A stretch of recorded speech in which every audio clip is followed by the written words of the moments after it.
Lex, ich bin's.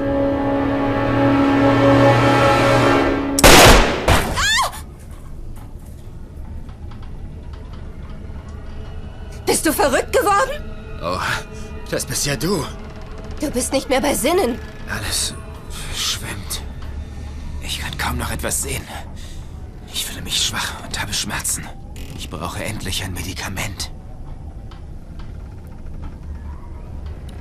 Er braucht das Medikament. Ja, das haben wir schon gesehen. Und zwar in dem Zimmer drin, wo Fiona eingesperrt war. Ich stand schon vor einer Kammer mit Medizin, aber die Tür hat sich verkeilt. Keine Zeit, zimperlich zu sein. Such dir irgendeinen langen Gegenstand und brich die verdammte Tür raus. Ich muss dir erstmal etwas Wichtiges erzählen. Erzählen? Merkst du nicht, dass ich völlig weggetreten bin? Solange du kein Schmerzmittel für mich findest, kannst du es doch einfach den ganzen Tieren hier erzählen. Sag mal, die Viecher bewegen sich nicht wirklich, oder? Bis gleich. Ja, jetzt sind wir in dem Zimmer. Aber wir sollten erst einmal das Morphium holen.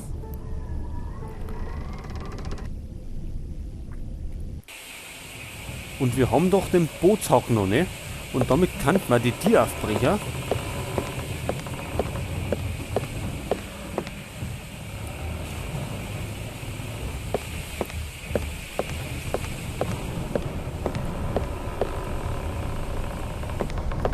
Mit dem Bootshaken und etwas Kraft kann ich die Tür aus der Angel heben. Sehr gut. Es hat funktioniert. Das ist gut. Das Zimmer, wo Fiona gefangen gehalten wurde. Es existiert wirklich. Was passiert hier nur?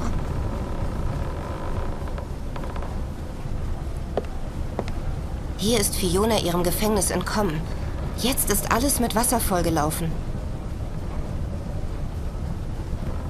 Wo kommt dieses ganze Blut her? Was für ein Massaker hat hier wohl stattgefunden? Da ist ein Loch in dem Sprachrohr. Ein Sprachrohr. Damit kann sich die Besatzung über mehrere Räume hinweg unterhalten. Das sollte Lex auf die Beine helfen. Okay, wir haben das Morphium. Ein massiver Stuhl. Wurde darauf jemand gefesselt? Okay, jetzt gehen wir wieder auf und geben ihm das. Und dann kann es ihm eventuell wieder besser gehen.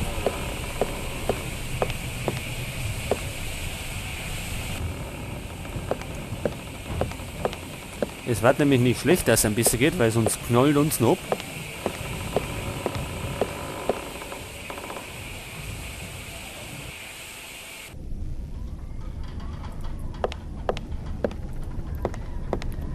So, Lex.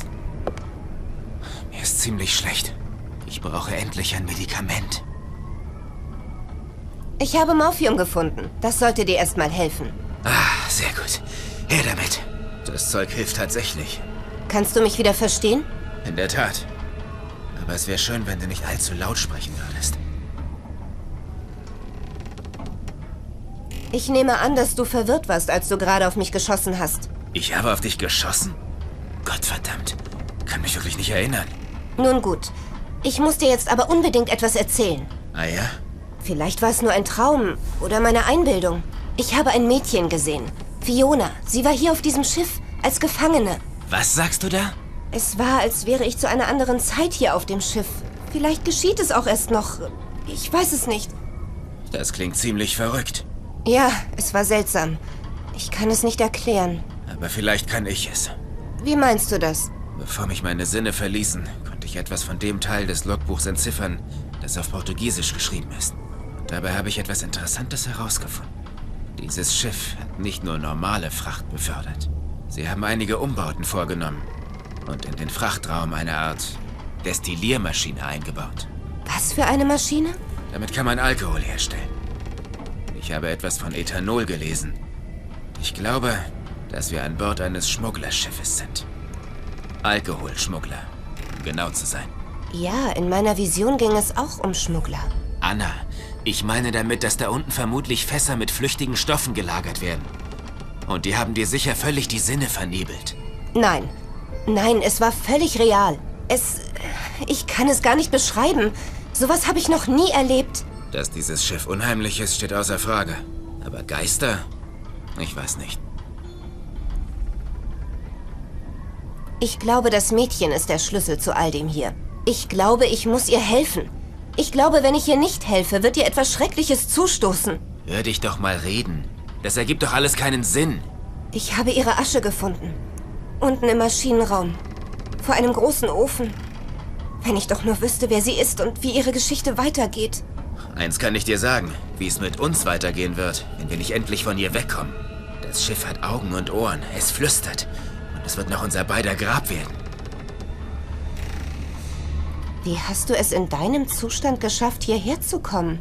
Warum bist du nicht dort geblieben? Was? Oh, natürlich. Ich habe einen Schlüssel gefunden. Und du warst so lange weg. Ich habe mir Sorgen gemacht. Ich wollte nach dir suchen und beim Reinkommen bin ich gestolpert. Ich muss kurz weggetreten gewesen sein. Als ich aufgewacht bin, lag der Schrank hier. Und ich war zu schwach, um ihn zu bewegen. Was sollen wir denn jetzt tun?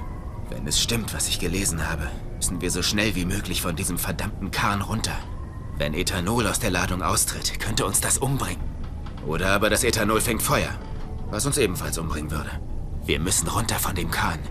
Und dazu müssen wir erstmal herausfinden, wo wir überhaupt sind. Es wird Zeit, dass wir diesem verfluchten Schiff seine Geheimnisse entreißen. Aber wie?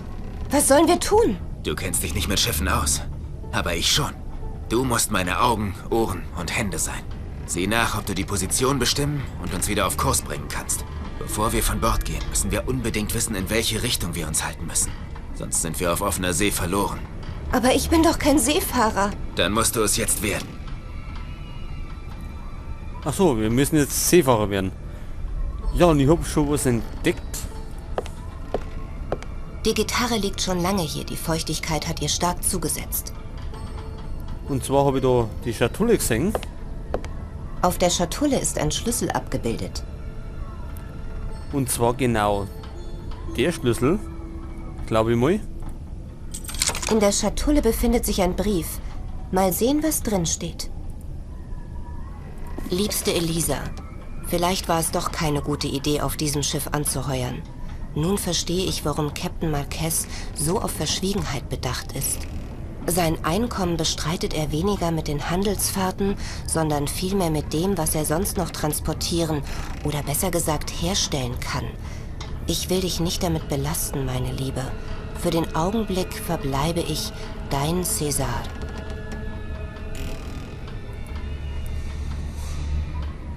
Okay, wo sie herstellen können. Vielleicht das Ethanol? Ich habe noch nie ein Schloss geknackt. Okay, einen Dietrich haben wir. Den haben wir ja gesehen, wie wir mit der Viona unterwegs waren. Lieber kaue ich allein in meiner Kabine auf dem jämmerlichen Zwieback herum, als noch eine Sekunde in der Gesellschaft dieser Crew zu verbringen. Vor allem Boy geht mir auf die Nerven. Nur weil ich ihm geholfen habe, tut er gerade so, als sei ich sein Leibarzt. Kaum weicht er mir von der Seite. Lorenzen will, dass ich ihm Lesen beibringe. Marquez scheint mir am liebsten seine Ruhe zu haben und wird immer einsilbiger, je länger die Reise dauert. Und César? Ich durchschaue ihn immer noch nicht. Ich kann es kaum erwarten, dass diese Reise ein Ende findet. Okay, und jetzt können wir ja in die Schublade schauen. Da ist nichts drin. Notenblatt. Jemand hat ein Lied komponiert. Elegie für ein einsames Mädchen. Jemand hat ein Lied komponiert. Achso, können wir nicht nehmen. Elegie für ein einsames Mädchen. Auch nichts drin. Der Besitzer war vielseitig interessiert. Romane, Flora und Fauna der Südsee, Musik. Das Schiff ist jetzt hell genug. Das Schiff ist jetzt hell genug. Okay. Was haben wir denn im Ein gut Kleiderschrank? gearbeiteter, massiver Schrank. Der Besitzer war wohl besorgt, dass jemand diesen Schrank öffnet. Er ist durch ein völlig verrostetes Zahlenschloss gesichert. Ein gut gearbeiteter, massiver Schrank. Der Besitzer Zahlenschloss. war wohl besorgt, dass jemand diesen Schrank öffnet. Er ist durch ein völlig verrostetes Zahlenschloss gesichert. Können wir denn einen Dietrich benutzen? Alles lässt sich damit auch nicht knacken. Aber kein Zahlenschloss.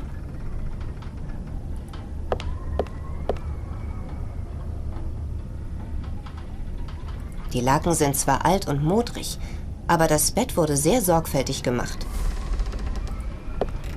Sie scheinen von Hand gemacht zu sein. Auf ihnen sind spielende Kinder zu sehen. Die Tiere scheinen aus sehr weit entfernten Ländern zu kommen. Vielleicht war der Bewohner des Zimmers ja ein Jäger. Und hier hängt ein kleiner Zettel dran. Auf dem Zettel steht etwas. Koordinatenzettel? Da steht, erlegt bei Längengrad 28,75, Breitengrad 38,5.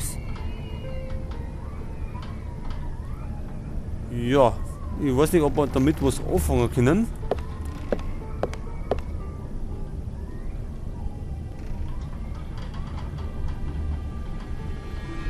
Okay, sonst sehe ich nichts mehr. Der Lex, glaube ich, weiß auch nichts mehr.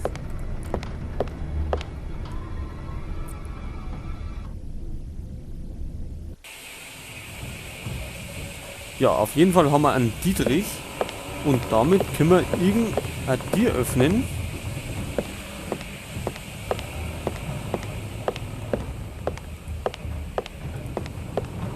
Jetzt haben wir unten nichts mehr, oder? Zum Öffnen.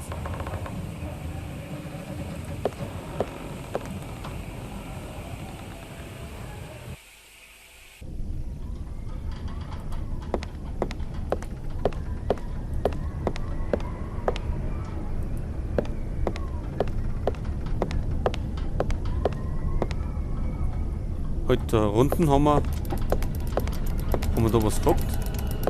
Die Türen dieses Metallschrankes sind komplett verrostet. Mit dem Dietrich nicht, oder? Alles lässt sich damit auch nicht knacken. Nee.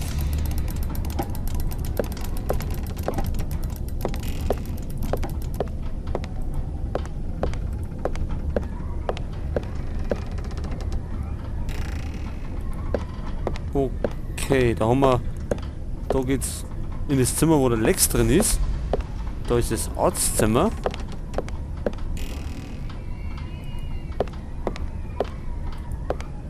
Haben wir denn da drin noch was gehabt?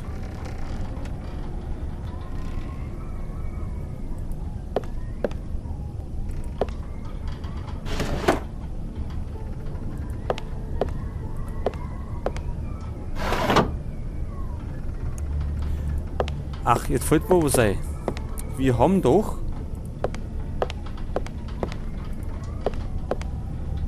oben hat noch irgendwas zum Aufmachen. Das heißt, wir müssen auf die Brücke, glaube ich, nennt man sowas, wo das Steuerrad ist.